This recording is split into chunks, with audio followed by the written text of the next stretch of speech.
a friend of mine who played trumpet with the band I played with. His wife was a teacher at Manoa, and she'd only been there for a year, and she was taking a leave of absence because of being pregnant. So I took her job. Anyway, when I started, including the flutophone. The flutophone. And as a result, in the space of, they didn't have uniforms or stands or music or anything, but in the space of about 4 years, we had a 40-piece marching band, and we had twirlers and rifle students and all that kind of stuff. And so... Plus the stage band, too. Huh? Plus your stage band. You instituted the stage band when you put the schools together. Yeah, we had the stage band. And what was the stage band? That's the one that Culhane has. You know, old-time dance band. Yeah. Oh, okay. Jazz band, Jazz, you know. yeah. Instead of, well, I had the band at the high school for, what, 4 or 5 years. Yeah. Okay. And then I started teaching music theory at the high school. Okay. To mix them? I didn't feel that it was. Maybe the kids did, but I never got that feeling.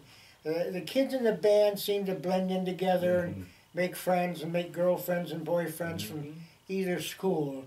And they seemed to be completely happy with what they were doing. We had a lot of good years. Brought Jim over to the high school, and we had 2 bands. We had a select band, which was supposed to be the upper echelon, and then the lower kids, Jim had a B band, so to speak. I wanted to be a teacher. When you graduated, what kind of music did you want to teach? Well, band. But I did chorus. You did chorus? Oh yeah, Manoa. Oh, yep. See, Manoa, you did it. You did whatever was undone, you did. That's all. So we had the guy before me. I don't think anybody liked him for whatever reason. I don't know. But there weren't many kids in chorus, and the word went out. And within a month, we went from like 30 or 40. Mr. Reitano talked about doing things like music theory and stage band. Were you involved with anything like that? I started at music theory over here. I started it. Yeah, when we got to this high school. Oh. Yeah, see, I came to Manoa in 1960. 1965, we opened the school. 1960, we were lucky we could handle all the things we had to do in Manoa. You know, either you didn't have a room or you didn't have the time, one or the other. No matter what you wanted to do with the kids, they still had to go home after school. So some of them could stay, but you know, if only 5 or 6 stayed, that only 5 or 6 did something. So that wasn't any fun. So when we got over here, it was a different ball game. We put in the schedule music theory, along with concert band, select band, stage got that going. I came back to Kinney Street School and I said to the 8th graders, we're going to start this fife and drum corps. I'm going to get the drums, the fifes. You're going to wear knickers. We're going to make them ourselves, or we had women making them. You're going to wear a white blouse, a 3/4 hat that I'm going to buy from a novelty company in Newark, New Jersey. Newark, America. They were like 40 cents for each hat. I said, that's what you're going to wear. We're at the airport. Little old Manoa. Fife and drum corps. We're at the airport. We're going to play for President Johnson. August 1964. What was the building like? What was the atmosphere? Oh, it was great. Everybody was excited. As far as I knew, the kids, I don't think we had any trouble. We didn't have any gang fights. You know, we didn't have anything like that. We did have a few later on when, you know, things just happened. Kids come to school with a knife in their pocket and so forth and so on. And people move into the district and whatever. But these kids were, they were fine. Traveled, and then my dad had mentioned that a job had opened at ESM, and it was a choral job and an instrumental, and I'm a piano player. So I could do the choral job, and I could teach the band instruments, because I was a trombone major.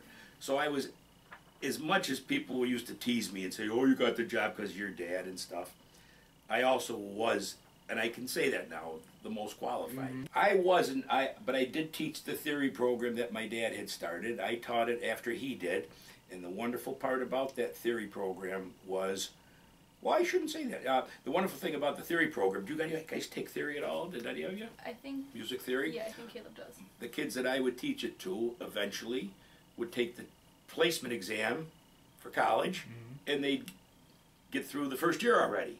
It was almost like an AP course without anybody knowing it. Yeah. You know, and it really is wonderful. And Mr. Goldberg taught it. He did a great job with it, and that was good. But when I did go to, I went to what they called the Minoan ninth grade. That's where I first started. That's where they needed one teacher that could do both. I don't know if you ever heard of it, but the ninth grade just was only ninth graders from the whole district, and it was at the old Minoa school. What was nice about it, though, the kids all got to know each other real well. And there I started stage band, which they never had, you know, and the concert band, and then little small groups that would play at Christmas concerts and stuff. Was with the stage band. My bass player, which, as you well know, is like having the drummer. They're rhythmic, and the band sounds only as good, the upper notes only sound as good as if the bass note is correct. If you don't have a bass player, it sounds empty. You know, maybe when the bass player is sick and you got to fill in everything. It doesn't sound like it normally does. One of my bass players had chicken pox the night of the concert. So up on your stage, I snuck him in the back door. I had the amp out, and he sat behind the curtain. Here was my interview question. How are you going to save the marching band? Myself, I did low brass. Mr. Barry did woodwinds. DeLuca did percussion. Lee Strickland did trumpets. There was like 5 of us here. But I did just marching band and the jazz group. And then as we evolved, it became just Mr. DeLuca and myself.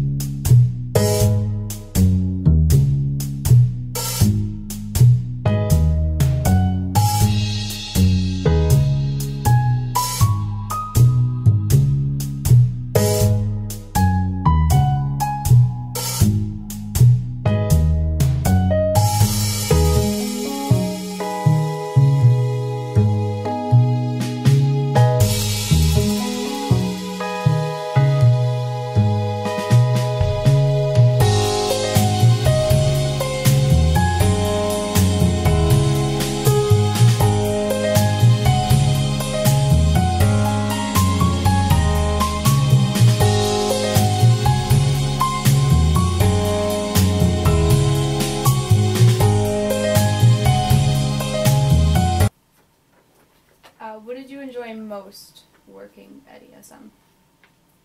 The kids. Well, you know what's funny? I don't miss anything about it because I do it every day. That's true. I get private lessons every day.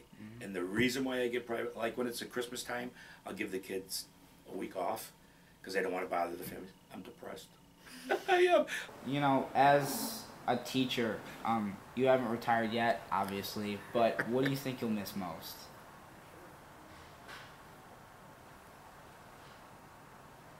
You guys. Yep.